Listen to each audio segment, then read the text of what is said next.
for us, I think it would be great service, right? So we got to do the thing.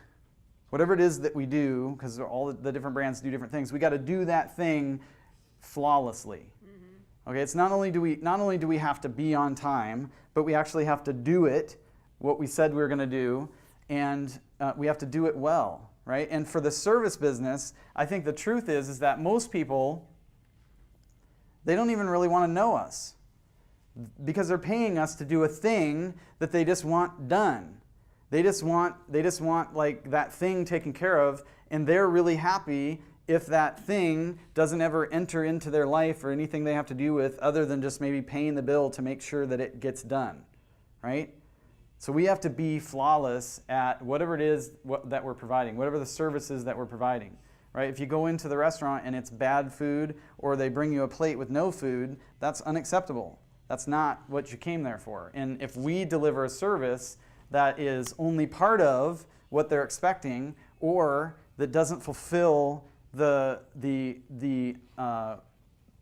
service to based on whatever their expectation or understanding of what that service is, then we're not hitting it, right? So we're not doing that. Now, what about the other side, caring for them? Do you think our members care whether we care for them or whether we not in terms of, because I not to contradict what I just said, I don't think that they care as much about having a relationship with us as we do with them. What I'm saying is that is it important to them that we care about them? Absolutely, right? They want to be cared for just as much as when we go into a restaurant and we want to experience good food and we want to feel cared for in that experience, right? How can we tell if our members feel cared for? Repeat business. Pete asked them. They tell you. Referrals. How long we've had a customer. Yeah, how long you've had a customer. Retention. When you get a chance to talk to them face to face, just based on that interaction. Yeah, that's good.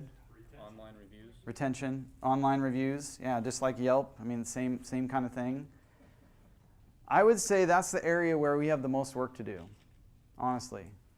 And I'm in this boat with you. I don't think we have, as a franchisor, have led you nearly as well as we can in that area. And from my standpoint, you are my customer base. And I don't know that I have done a very good job. Even just in talking with some of you just the last couple days, it's so humbling to listen to you talk, especially the folks that are out of this area and we don't get a lot of interaction. Talk about how excited you are about what we're doing, about what you're doing locally, about the brands, about the growth, about the changes, especially within Pet Butler and the transitions that have happened there. And it's overwhelming. But I know for me that I can do a better job of helping you know that we really do care for you, and that we pray for you regularly, and that we're working hard, and we come to the support center with a heart and the idea of, and how can we serve our owners? What can we create? What can we do? How can we make life easier and better for them such that work becomes this joyful experience that is just a piece of your life and not this headache that it certainly could be.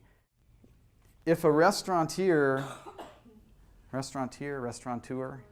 guess it depends on which side of the country you're from, or whether you failed or passed in English. Do they want to make money? Yeah, I mean, a restaurateur, they need to make money. But if that's their primary motivation, I would submit to you that they're going to struggle to make money. If their primary motivation is to care for people and to love people who come into their establishment and to feed them and feed them well, they're going to have packs, rabid fans cheering for them in the neighborhood. And I believe it's the exact same thing for us. If your issue is that you can't show up on time, you can't get the thing done, you can't produce the quality that is needed, do you have time to do anything else? Think of this about the restaurant. If the restaurant has crappy food, do they need to meet with the sales guy from the local radio station about some marketing? Yeah, no. No, they need to fix their freaking food.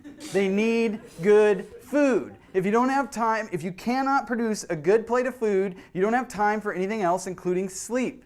If you own a restaurant and you can't make a good meal, you don't have time for anything else, period.